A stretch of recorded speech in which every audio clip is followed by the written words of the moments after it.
Right, the next thing to get into is the making of the large head puppets, and you've probably seen this type of puppet on Sesame Street. They're a little bit bigger than the others. This one here has a big nose. Now the first thing you have to start with is making the foam head. So I've cut my pattern pieces out of the foam, and we're going to cut this down. Once this is cut down, then we'll show you how to glue it together to form a piece like this. And I usually mark the front and the back on it so I don't get confused. This is the little piece that will fit inside, and then this will be for the bottom of the jaw. We need to use a contact adhesive just like we've did with the other one. In this case, you want to glue both these edges like so, then flip it over and do the same on this side. Glue along that edge and glue along that edge. Now, where it says front, we're going to have a piece that goes on the inside of the front. So not on the outside edge, but on the inside piece here. We want to glue that. You'll see the importance for that a bit later on, but right now we want to put some glue right along the inside edge there, and this is the piece that we're going to put in there.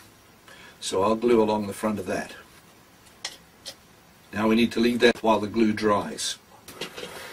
The stuffing for the center of the body is very easy. All it is one piece of foam that's cut and turned into a tube and glued down one edge. Let me once again talk about the mouthpiece. In this case, instead of using ice cream container, I've used linoleum. I put a piece of duct tape, folded it over. When I put the tape on, I've put this on a piece of fabric and used spray adhesive, sprayed on both sides so that we sew that into the head of the puppet.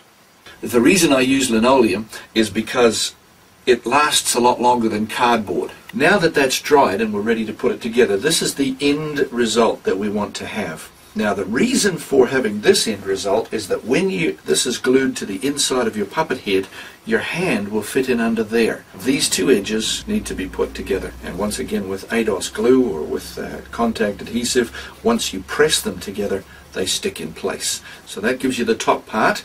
Now the piece for the front needs to glue just on the inside edge there. Line that up all the way around.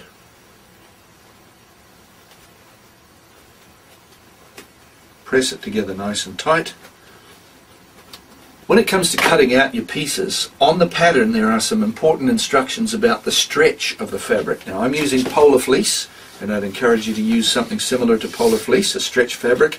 The stretch goes this way, so you can see the face has its stretch this way. The fabric to be going this way, and across the face as well. The stretch going up towards the top of the head rather than across. With the hand pieces and the nose and the ears, I like to keep them in one piece so that you can sew the whole thing together and have an extra piece to cut out later. Now when you come to cut them out, you're going to cut the fingers out after you've stitched them very close to the stitching so that you don't have a whole lot of stuff left in there. Right, so I've gone ahead, stitched around the outside edge of these fingers, and I've left one little piece out. That piece, of course, you have to turn your arms inside out, like so. And then that last piece is still to be turned around. Now I'm going to pull this back and I'll show you the reason why. When I stuff my fingers and hands, I use one whole piece of foam that's cut out using the same pattern as I used to trace around for the arms. I use another piece of foam for the inside of the arm. It just means that they're all in one piece and it's nice and easy to operate them then. So there's that piece of foam. I've taken that piece of foam, cut it out basically to shape. You don't need to be too careful because it's all stuffed inside. And then I've gone around the edges and I've kind of rounded it off all the way around. So as you can see, that's cut like a wedge. It's rounded the fingers off a little bit more and it'll fit nicely inside of there. Now I'm going to stuff them. So I take this one finger at a time. In this case I'm using a chopstick, disposable chopstick.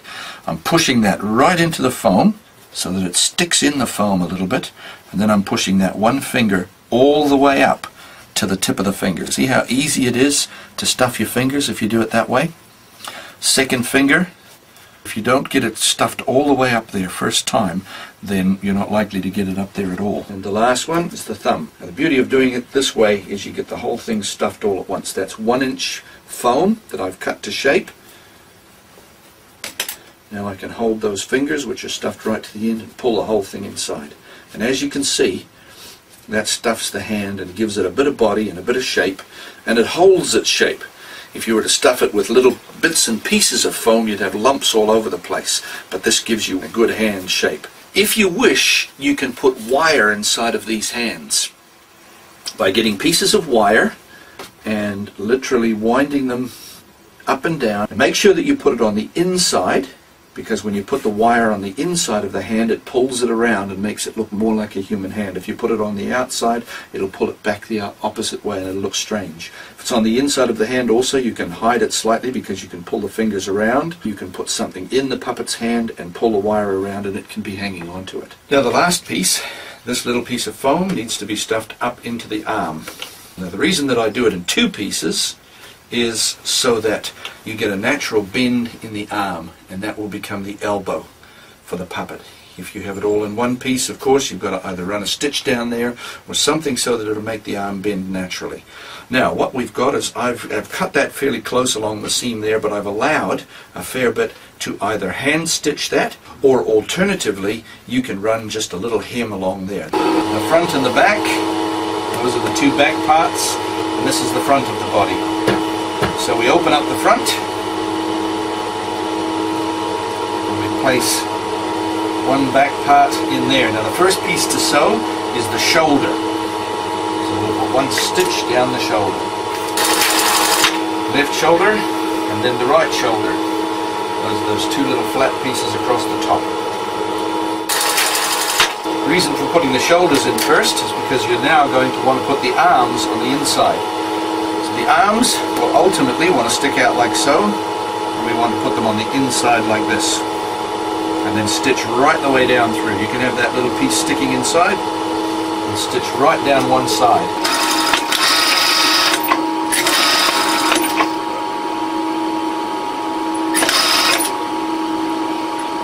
Right, now turning this the right way around, we have the front of the body with the arms both sticking down. Remember to have the thumbs up, of course.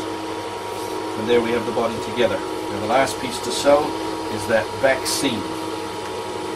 So we're going to leave it inside out.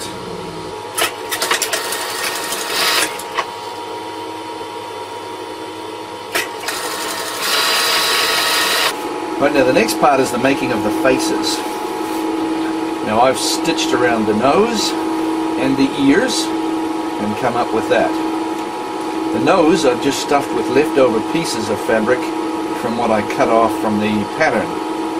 But the ears, you want to put something in which will just give them a little bit of stiffening. So what I've done in this case is taken some ironing board type foam, and I'm going to hold that on my ear and then turn it the right way around. And that way it makes it very easy to stuff the fabric in, or the foam into the fabric. So place the foam on the fabric and then turn the whole thing right side round.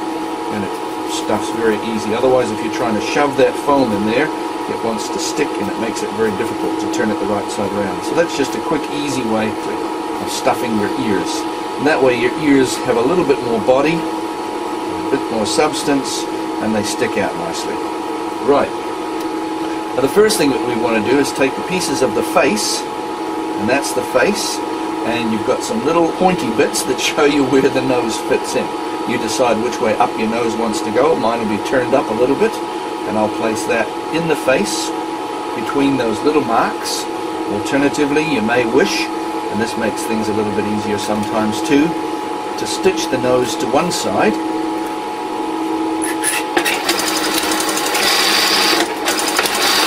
and then you've got it held in place, or basted in place is what they usually call it, I think, and then place the two sides of the face together, and you can stitch the whole thing in one movement without worrying about your nose falling out.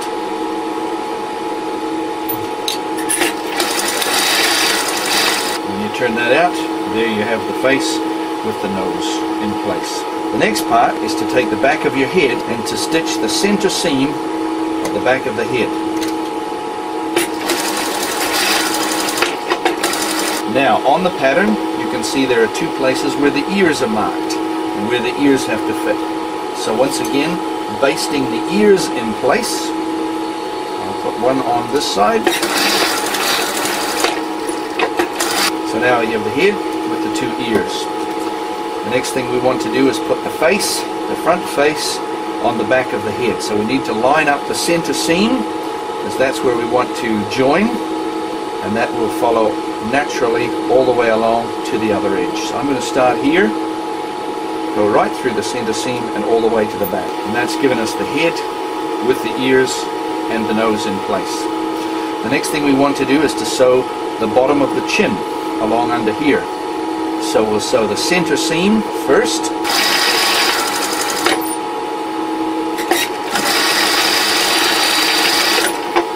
Making sure, of course, that we have facing edge to facing edge.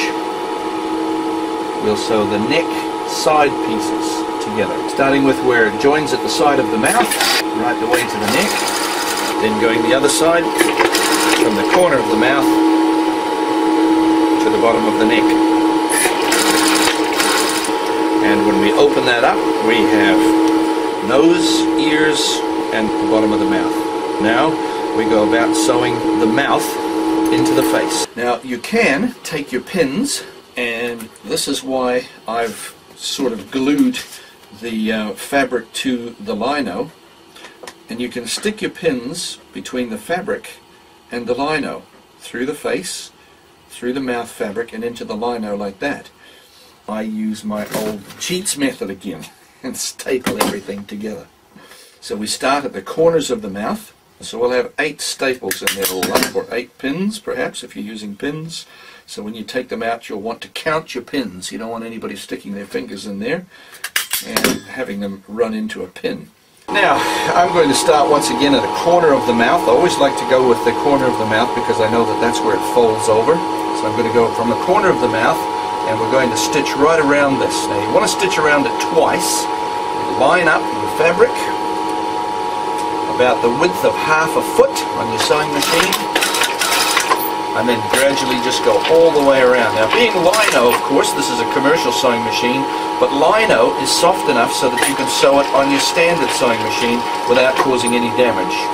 The needle goes through nicely. Cardboard is a little harder on your machine, but lino is nice and easy. Another reason for going to the corner, or starting at the corner of the mouth, is because when you've gone right the way around, if there's a fold over, that's the best place for the fold to occur, is at the corner of the mouth. Now out come the staples.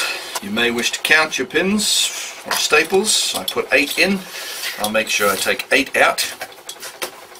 What you want to do now is put this foam piece that we've already stuck together in the mouth. And then you're going to have the chin piece along the bottom under here. Using your contact adhesive once again, you'll go right round the inside of the mouth. All the way around, of course, because you want a piece to go underneath the chin and a piece to go on the top. On this piece, you'll want to glue along the front. Only that front piece of foam. This piece is where your finger is going to be fitting underneath, so you don't want that glued to the top of the mouth. You only want to glue along that edge. The bottom jaw piece, the longest edge, you'll want to glue along there as well. Now that that's dry to the touch, we can start gluing this bottom jaw. We'll glue in underneath to give it some substance underneath there. Pressing that down in place, that glue sticks extremely well. Now you need to fold it over, and then that front piece glues right the way along the jaw. But it needs to meet at the corner, but this glue is very forgiving. Of course, once you've glued it down, it's very unforgiving. So now you press that down all the way around the mouth, the top of the jaw, and underneath the jaw, now that it's in place. Now this is a little difficult, this part, but what you have to do now is turn the whole thing inside out. So crush the foam up as much as you can. Another good reason to use lino is because the lino is more forgiving and more giving, being polar fleece, of course. It holds very nicely. Pull that right the way around down under there, and we have a finished head. Now what I'm doing is I'm going to put a tube on the inside of this so that when you put your hand inside, that holds all the foam and everything together. We have facing edge to facing edge. I'm going to put this all the way around the bottom. That will not only hem it, but it'll also give it a lining for us to work with. It's sewn around there. As you can see, that creates a hem. We'll pull that right back up towards the neck, and then we've got a piece of tubing on the inside which will hold all the foam inside the body. Now, in order to give this a nice finish, I also like to run a seam around the inside edge.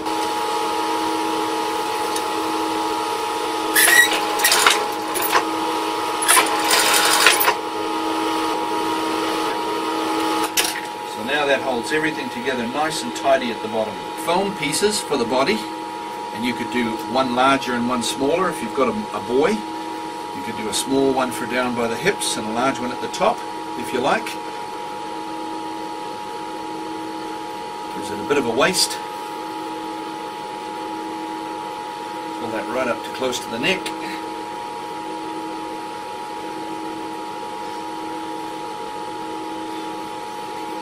Now we'll have to turn this whole thing inside out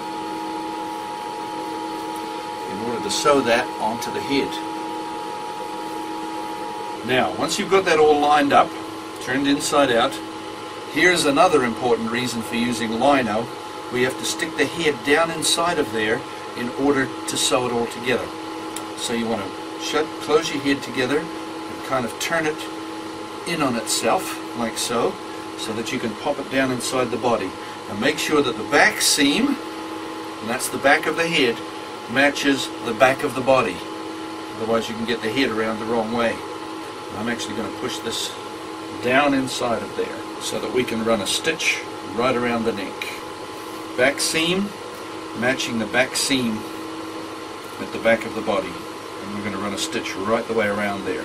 That incorporates the foam into the body, the head into the neck, all in one piece. That meet at the shoulder. Often a good idea to pin these.